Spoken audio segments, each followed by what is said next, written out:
হঠাৎ করে যদি কেউ বলে, ও মাস্টারজি, আপনি যে নামাজ পড়েন আবার মাস্টারগিরি করেন, এই যে সার্টিফিকেট দিতেছেন, আপনি আবার টাকা ঘুষ নিতেছেন, আপনার দিলে কি আল্লাহর ভয় না? ওই যে বিচার করার উচিত ছিল হক, কিন্তু টাকা ঘুষ খাওয়ার পর যিনি ভুল করেছে ভুলের দিকে সাপোর্ট দিয়ে বিচার করে, ওই জায়গায় যদি কেউ বলে, ভাই আপনার এই মেধা দিয়েছে আল্লাহ, বিচার করার ক্ষমতা দিয়েছে আল্লাহ, এই যে আপনি ঘুষ নিয়ে যে জায়গায় আপনাকে বিচার করার প্রয়োজন ছিল সেখানে না করে আপনি উল্টা জায়গায় বিচার করতেছেন, আপনার দিলে কি আল্লাহর ভয় না?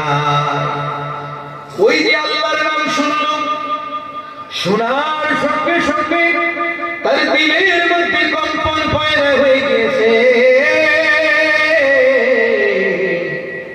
বান্দায় মনে মনে ভাবে, আহারে কেউ না জানলে আমার আল্লাহ জানে, সামান্য কিছু টাকার জন্য আমি সার্টিফিকেটের পয়সা নিতেছি, হয়তো 2-4 জন জানে, কেউ না জানলে আমার আল্লাহ জানতেছে আমি ভুল করে ফেলেছি।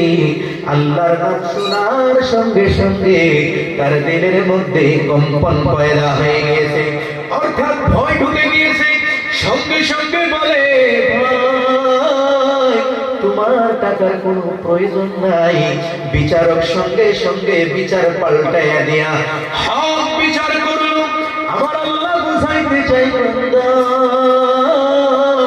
আমি আল্লাহ রাব্বুল আলামিন, আমি আল্লাহ রাব্বুল আলামিনের নাম শোনার সঙ্গে সঙ্গে, কারণ মানব তো হয়েছে, মানব জাতি কিছু ভুল করবে, ভুল করতেছে, কিন্তু আল্লাহর নাম শোনার সঙ্গে সঙ্গে সেই ব্যক্তি ভুল থেকে ফিরে আসছে।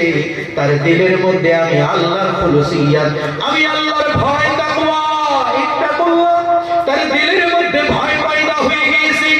এই যে ভয় পয়দা হয়েছে, এটার নাম হলো আল্লাহ রাব্বুল আলামিন বলেন, এই গুণটা যার মধ্যে পাওয়া যায় সেই ব্যক্তি হয়েছে ঈমানওয়ালা, সেই ব্যক্তি হয়েছে মুমিন, আর সেই ব্যক্তি আমি আল্লাহ রাব্বুল আলামিনের জান্নাতে যাবে। জোরে বলুন না সুবহানাল্লাহ। ওয়াইদা তুলিয়াত আলাইহিম আয়াতুহু যাদাতুহুম ঈমানা। আল্লাহ রাব্বুল আলামিন বলেন, মুমিনের আরেকটা বৈশিষ্ট্য হলো, মুমিনের আরো একটা গুণ হলো, আল্লাহ রাব্বুল আলামিনের আয়াত নাযিল হয়েছে, আল্লাহ রাব্বুল আলামিনের কালামুল্লাহ পড়তেছে, এখানে কোন এক আয়াত আপনার সম্মুখে আসলো, যেমন মনে করেন হুজুর ওয়াজ করতেছে করতেছে করতে করতে ট্রফিক এসে গেল যে আজকে থেকে আর জীবনে সুদ খাওয়া যাবে না, জিনা করা যাবে না। আল্লাহর কালামে ঘোষণা হয়েছে সুদ খাওয়া যাবে না, এটা মানুষে বলে নাই, বিধানকার, বলুন তো বিধানকার বলতেছে তো এক বান্দায়, কিন্তু বিধান হয়েছে আল্লাহ। এই যে আল্লাহর কালাম, সাহাবায়ে কেরাম, আগের জামানায় সাহাবায়ে কেরামরা মদ পান করতেন, যেই মাত্র আয়াত নাযিল হয়ে গিয়েছে আজকে থেকে আর মদ পান করা যাবে না, সঙ্গে সঙ্গে মক্কার গলিতে গলিতে মদের নদী বেয়ে গেছে। জোরে বলুন না সুবহানাল্লাহ।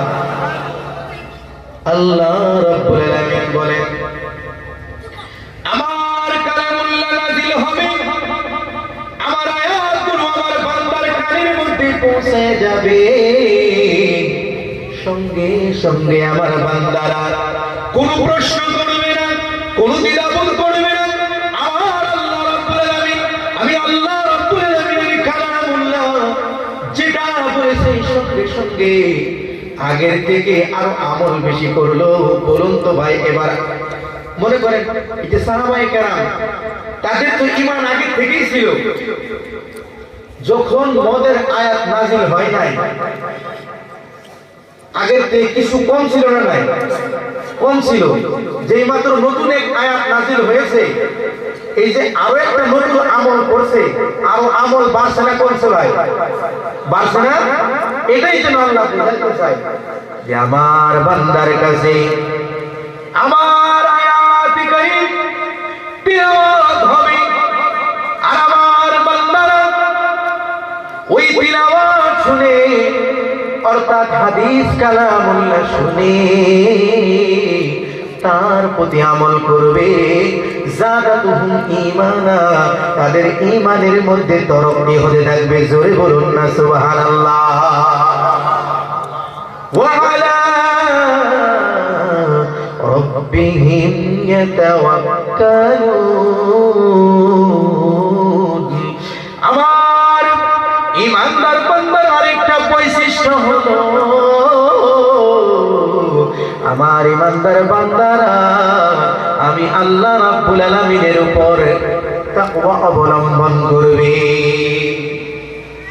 আমার বান্দার ক্ষুধা লেগেছে, আমার কাছে চাইবে। আমার বান্দার অসুবিধা হয়েছে, আমার কাছে চাইবে। আমার বান্দার টাকার অভাব হয়েছে, অভাব অনটনের মধ্যে পড়েছে, আমার কাছে চাইবে। আমি আল্লাহ বলে নবীন ওই বান্দাকে দিয়ে তাদেরকে মারামাল করে দিব। জোরে বলুন না সুবহানাল্লাহ। আল্লাহ রাব্বুল আলামিন বলেন, ওয়ালাউ আন্না আহলাল কুরা আমানু ওয়াত্তাকাউ লাফাতাহনা আলাইহিম বারাকাতিন মিনাস সামাই ওয়াল আরদ ولكن كذبوا فأخذناهم بما كانوا يكسبون الله أكبر। পিছনের ভাইয়ের আল্লাহু আকবার বলে না, খারাপ লাগেনি ভাই? জোরে বলুন না আল্লাহু আকবার। আল্লাহ রাব্বুল আলামিন বলেন, ও আমার বান্দারা, যদি জনপদের লোকেরা আমার উপর ঈমান আনতো, ঈমান যদি আনতো, এবং জনপদের লোকেরা অর্থাৎ মুমিন বান্দারা, অর্থাৎ গ্রাম্য মানুষেরা, পৃথিবীর জনগণ মানুষগুলো যদি আল্লাহর উপর ঈমান আনতো আর সঙ্গে যদি তাকওয়া অবলম্বন করতো, আমি আল্লাহ রাব্বুল আলামিন আসমান সমূহে যত পর্বতগুলো আছে, तमाम বরকতগুলো আমার বান্দাদের জন্য দুয়ার, বরকতের দুয়ারগুলো খুলে দিতাম। জোরে বলুন না সুবহানাল্লাহ। শুধু আসমানের দুয়ার, আসমানের রহমতের